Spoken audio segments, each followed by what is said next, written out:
Okay, I got the 3 circuits hooked up and they're hot now. Here's the grounds. Here's the 3 hots. Eventually there'll be 8 hot lines up there going to each switch. I've decided to go ahead and do something. I'll show you on the inside.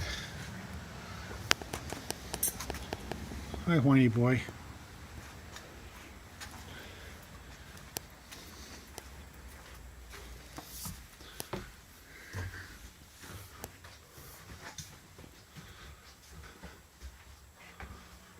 Okay, I pulled this out. I'm going to go ahead and put the fan in right there since I have it wired in already, and we'll go ahead and get that in and get both of these fans working. I'll be doing that today, so I'll take you guys along for that.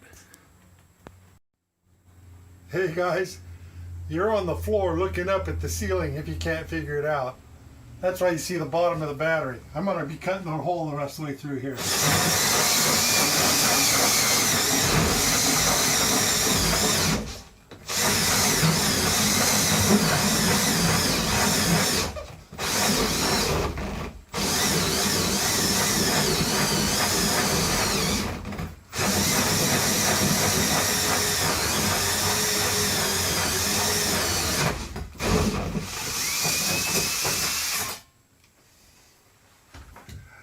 Gotta love that, huh? Yeah, I'll take you off there. Well, there's the big old hole.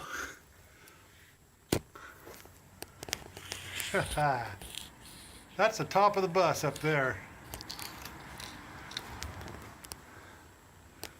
Cool.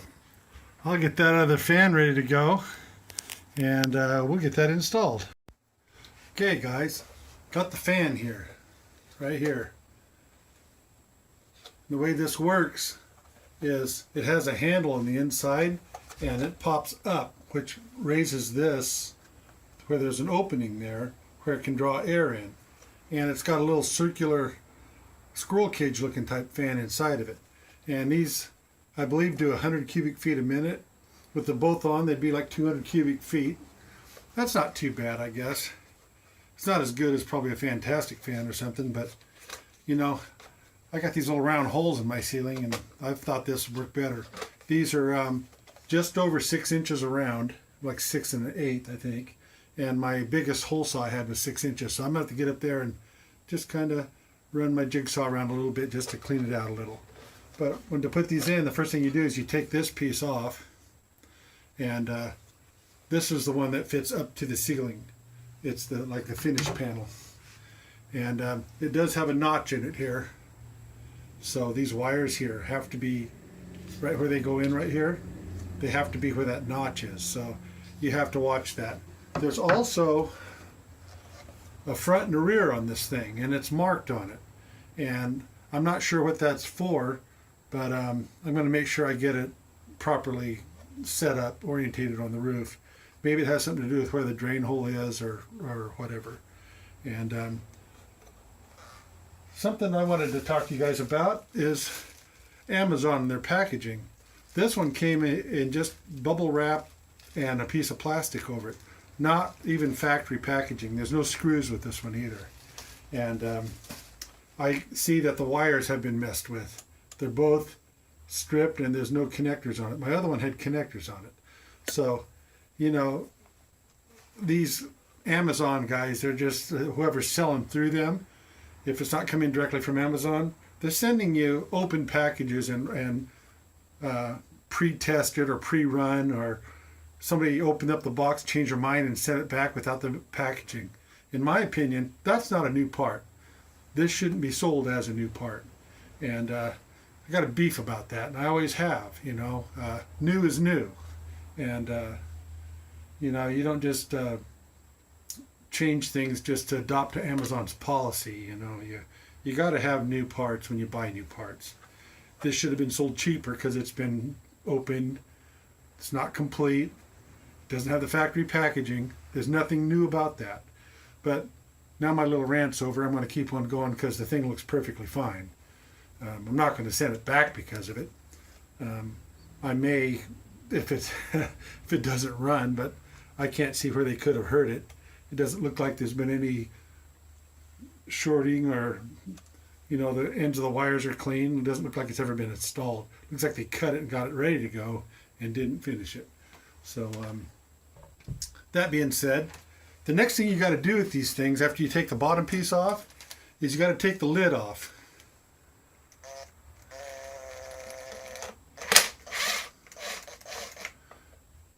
The reason you got to take the lid off is because that's where the mounting holes are for it.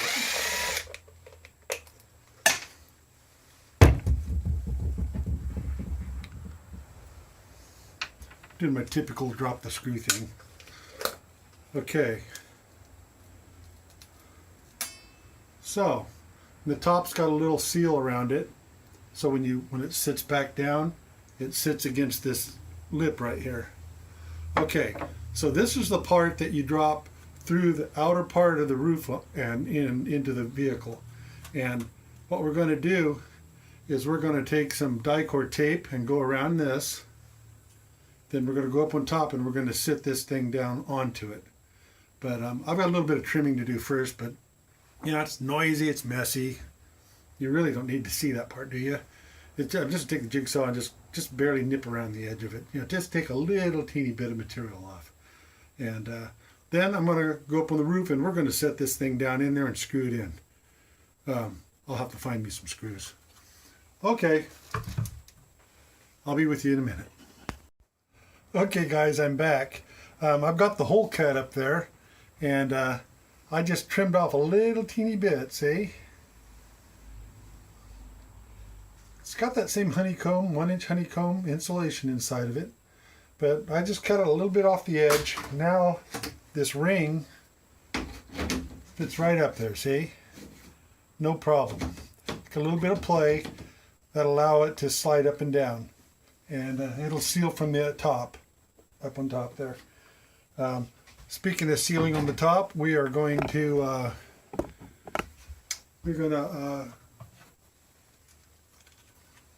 this is the unit. This faces the top. This has the cover over it, and on the back side of this is where you put the sealing tape right here, and this will sit down on the top of the roof, and the handle will push up and down on the very cover, which will raise and lower it. Okay, so I think the next thing we're going to do is we're going to go ahead and put some tape on here. And I just happen to have some right here. And you find the end of it.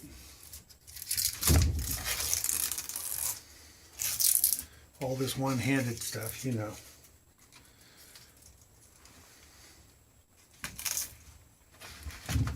I'm getting it. I'm getting it. Here we go.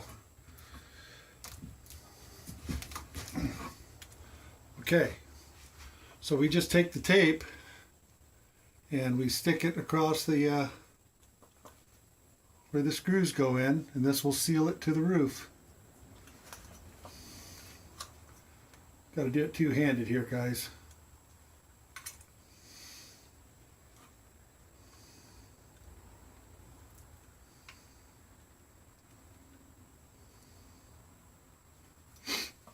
I'm just putting this, it's an RV tape for doing vents and stuff in RVs. And I bought this before I knew about die-cord tape. If I was you, I would suggest getting die-cord tape. Not that I don't trust this stuff, it's just that seems to be the one that everybody uses, and really common in all the videos. So it must be good stuff.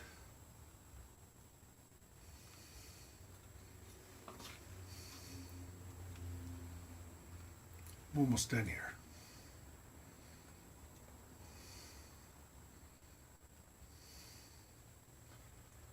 Okay, I came up about got it almost done. I came up about 1 inch short, so I got to put a little teeny piece on here. Then we're going to go up to the roof, okay? And I'll catch you up there. Okay guys, I've got it right here. I'm sure you can't see it, but it says front here, and it says drain in here. and there's a little hole in the back of it. That obviously is for draining it. So I'm going to put the front just like they want it to the front and put the drain to the rear, and I'll feel it, get it centered the best I can.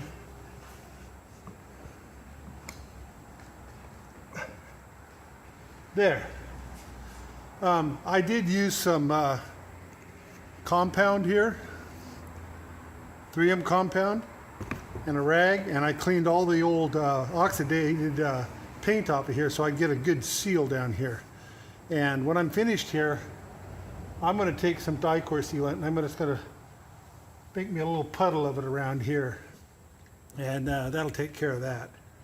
So that's about as hard as it was to put this in. Next, I'm going to use 1-inch self-tapping screws.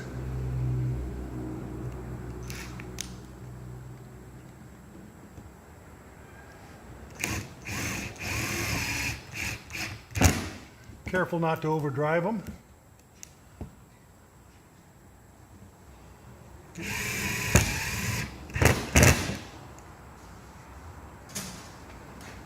Darn thing. Keeps getting stuck in the screws.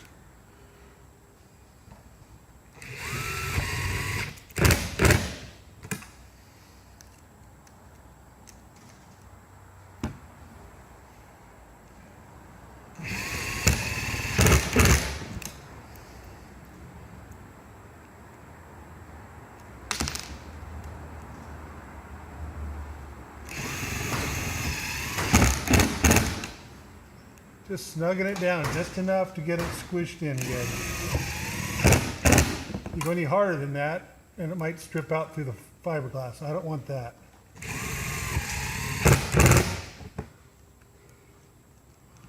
And there should be one more right over here where I can't see. There it is.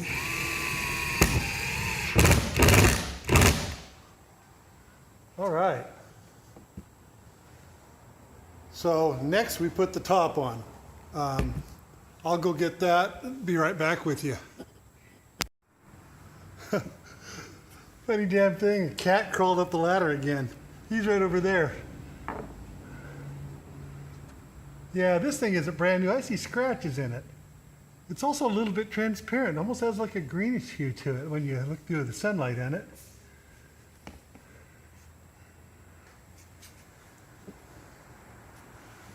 All right, we'll get these 2 screws in here.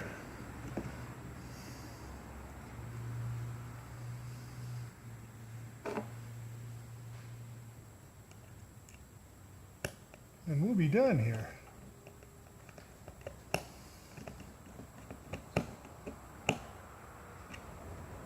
Oh, before you put your lid on, make sure that you're, I missed it. That felt just like I was going in that metal. Well, I was going to say, make sure you get your gaskets all straightened out on it. Because I'll show you. The gasket on the back side of this is pretty cheap, and you got to stick them down pretty good. Make sure they're all in place before you go and, put this thing back down. Now, if I can find that hole there, I'd be happy. Nope.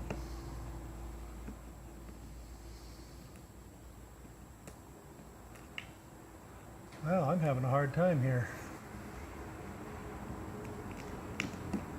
Mostly because of the not being able to get up here right on top of it.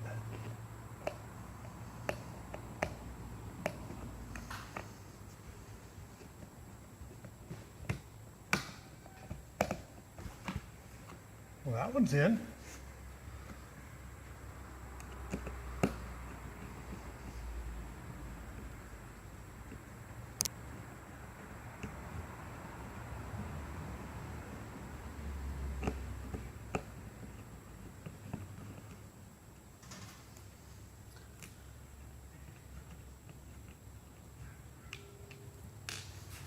Well, what I'm going to have to do is I'm going to have to go ahead and get me a little alignment pin to put down in there and get that straightened out. And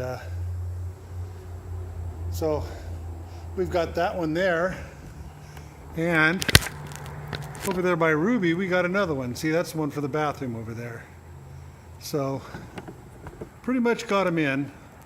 I'll go figure out my little problem here, and we'll move on.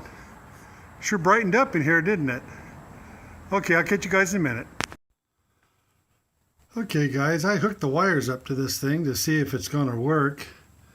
Let's turn the blower on. I think it was 1, 2, 3, I think it's a fourth one over. Yeah, that's the blower. Okay, so let me try the button here.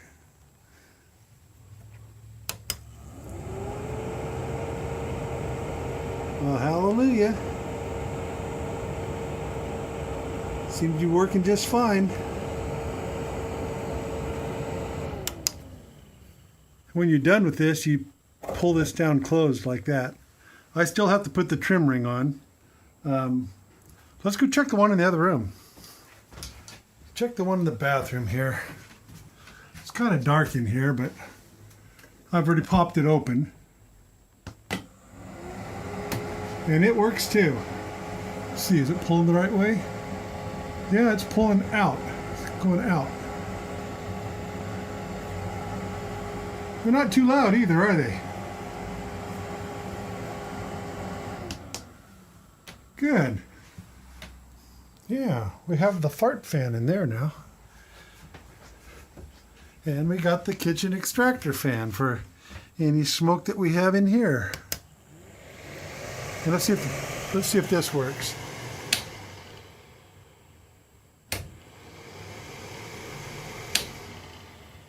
Cool. This is all good. I got to put the trim ring on next. I don't know what I did with it. Here it is. I had to trim around the edge and knock about that much of it off right there.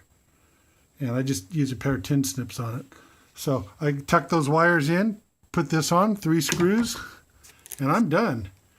Cool. I don't know how long this is running. This might be the end of it. I'm not sure. Let me check it out and I'll be back with you. Okay guys, it's all done. There it is. Looks better than this thing, doesn't it? A lot more functional too. So,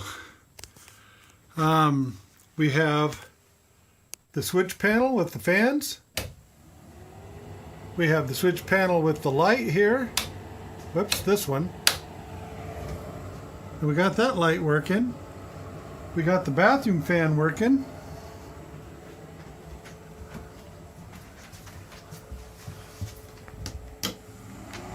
I got a bathroom light still to put in on this circuit, but pretty much done. Oh, and we also have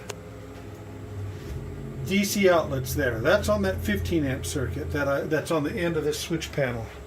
To turn that one on, you turn this one on right here. So that's the 3 circuits I have lit up right now. And this is great. I'm going to need to get some better batteries. Look at it dropping. It was 12.6 when I started, and it just dropped to 12.3. Yeah, that regular old battery isn't going to work. I got to get my deep cycles in here. I want to get any life out of these things. Boy, this thing isn't focusing very good, is it? Come on, focus. Focus. Guess it doesn't want to. Okay, so that's I think that'll be the end of part 31 here. I think we're doing good. Got a little bit done today, and I'm happy. So I'll see you guys on part 32. We'll continue on the wiring and get the rest of these circuits in. Okay, I'll talk to you guys later. Bye-bye.